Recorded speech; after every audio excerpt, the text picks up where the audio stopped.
করতেই যখন আলসি লাগে তখন যতই মন দিয়ে কাজ করি না কেন কাজগুলো সত্যি ভালোই হয় না।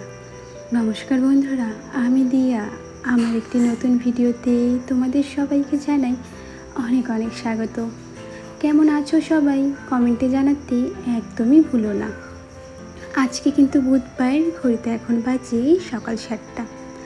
আজকে সকালে বানাবো ডাল, ডাল আমার রান্না করা হয়ে গেছে অলরেডি।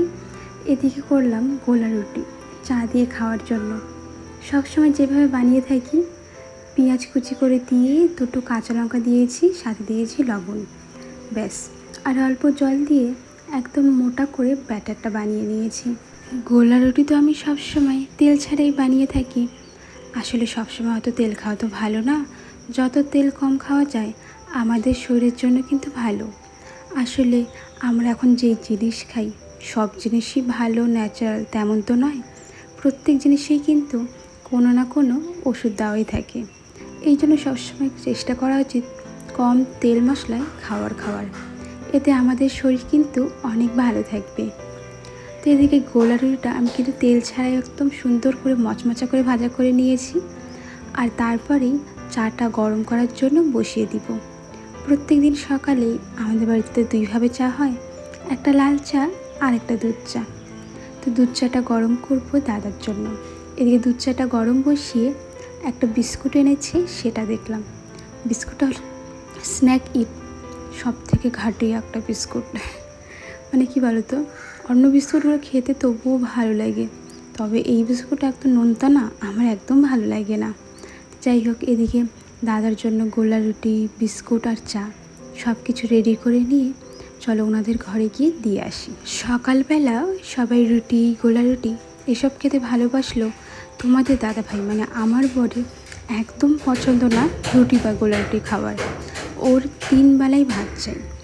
এ দেখো, ঘড়িতে এখন বাজে সকাল 8টা, তবুও কিন্তু তার শুধুমাত্র ভাত চাই, বললো যে ভাত খাবে। তো সেই জন্যই সকালে রুটি বানানোর পাশাপাশি কিন্তু আমাকে ভাতটা বানাতেই হয়। আজকের ডালটা কিন্তু বানিয়েছিলাম মসুর ডাল, তবে দিয়েছি পাট শাক। পাট শাক দিয়ে খেতে কিন্তু ভীষণ ভালো লাগে। এই পাট শাকটা কিন্তু তেতো নয়, মিষ্টি পাট শাক ছিল, এই জন্যই দিয়েছি, নাহলে দিতাম না। আর কাঁচকলা তো ভাজা করেছিলাম, সাথে দিয়েছি লেবু। এখন কিন্তু ওই মোটামুটি গরম আবার ঠান্ডা সব মিশিয়ে তো একাকার অবস্থা। সবারই কিন্তু শরীর কম বেশি খারাপ হচ্ছে, সেই জন্যই চেষ্টা করছি হালকা পাতলা খাবার। এদিকে সবাই খাওয়া দাওয়া করে কাজে চলে গেল। তো ভাবলাম বিছানার চাদরটা আজকে পাল্টে নিব। কদিন ধরেই না বিছানায় যতই ছেড়ে পরিষ্কার করি না কেন, তবুও তোষকের মধ্যে বালি থেকেই যাচ্ছে। আসলে তোষকটা না অনেকটাই ভারী, আমি একা তো উঠাতেই পারি না। দেখে মনে হয় যে ছোট আর পাতলা, তবে উঠাতে গেলে বোঝা যায় কতটা ভারী আছে এটা। আজকে তবুও আমি কোনো রকমভাবে উঠিয়ে নিয়েছিলাম। আমি তো সব ব্যাপারে জানি না কীভাবে কোনটা করলে খুব ভালো হয়, আর তোষকের বালি কী করে পরিষ্কার করতে হয় সেটা নিয়ে আমার কোনো ধারণাই নেই। এমনি মাঝে মাঝে তো আমি তোষকটা রোদে দিই, তবে বালিগুলো যায় না যেন। কীভাবে যে পরিষ্কার করব বুঝতেই পারছি না। যদি তোমাদের কোনো সহজ উপায় থাকে আমাকে জানিও। কঠিন উপায় বলো না, কারণ এত ভারীটা আমি হাত দিয়ে উঠিয়ে পরিষ্কার করতে পারবো না। তা চলো বন্ধুরা, তোমরা যে আমার আগের ভিডিওতেই মিষ্টি কমেন্ট করেছিলে সেই কমেন্টগুলো পড়ে নিই। প্রীতি দাস বলেছ, দিদিভাই দাদাভাই কী কাজ করে? অফিসে কাজ করে গো, চা পাতার অফিসে। মা ছেলের স্বপ্ন চ্যানেল থেকে দিদিভাই বলেছ, লাইক দিয়ে শুরু করলাম। মাশরুম এভাবে রান্না করে খেয়েছি, ভালো খেতে। তোমার রান্নাটাও সুন্দর হয়েছে, পুরো ভিডিও দেখলাম। ধন্যবাদ গো দিদিভাই, আমরাও না এভাবেই রান্না করি, ভীষণ ভালো লাগে খেতে। পিয়ালির লাইফ স্টোরি থেকে বলেছ, তোমার পুরো ভিডিওটা দেখলাম দিদিভাই, খুব ভালো লাগলো। তোমার ভিডিওতেই আমার নামটা নেওয়ার জন্য অনেক অনেক ধন্যবাদ। অনেক অনেক ভালোবাসা রইল, এগিয়ে যাও, পাশে আছে দিদিভাই। ধন্যবাদ দিদিভাই, এভাবেই না পাশে থেকো। সুদীপ্তা দিদিভাই বলেছ, খুব সুন্দর ভিডিও, খুব ভালো লাগলো। শ্রাবণ মাসের 5টা সোমবার পড়েছে, আমিও শুনেছি। মাশরুমটা আমরা নিরামিষ খেয়েছি, মাংসের মতো কোনোদিনও খাইনি, তবে নিরামিষটা খুব টেস্ট হয়েছিল। আচ্ছা দিদি ভাই, নিরামিষটা কীভাবে রান্না করে গো? খালি কি আদা জিরাই দেয় নাকি অন্য কোনোভাবে? বেঙ্গলি ব্লগার অনু বলেছ, কেমন আছো দিয়া? আমি খুব ভালো আছি গো, তুমি কেমন আছো? আবারও চলে এলাম তোমার মিষ্টি কথা শুনতে এবং তোমার গোছানো কাজকর্ম দেখতে। ধন্যবাদ গো দিদি ভাই। মুক্তা কুণ্ডু দিদি ভাই বলেছ, লাইক দিয়ে পুরোটা দেখে নিলাম দিদি।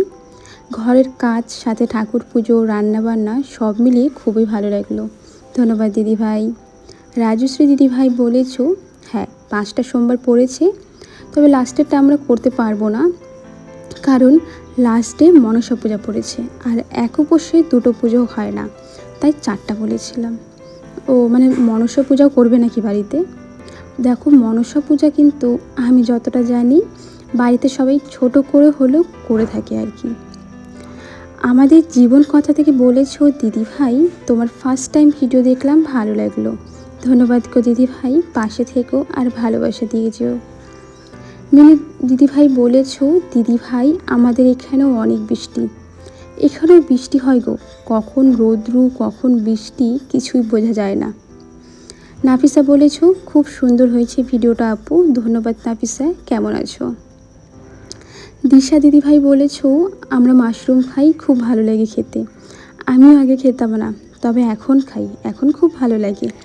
কুকিং চ্যানেল থেকে দিদি ভাই বলেছ, খুব সুন্দর ভিডিও। ধন্যবাদ গো দিদি ভাই। আসলে কি বলো তো, আজকে সকাল থেকেই না একদম কাজ করতে মন চাচ্ছে না।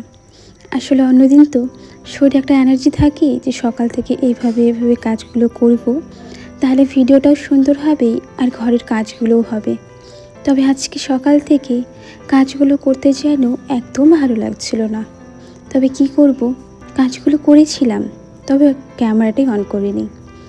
আসলে অফ ক্যামেরায় কাজগুলো তাড়াতাড়ি হয়ে যায়, আর ক্যামেরা অন করলে সেই কাজটা করতেই কিন্তু অনেকটা সময়ের দরকার। আজকের ভিডিওটা অনেকটা ছোট হয়ে গেল, তা চলো বন্ধুরা আজকের না এতটাই। তোমাদের সাথে দেখা হবে নতুন ভিডিওতেই নতুন গল্পের সাথে। সবাইকে টাটা।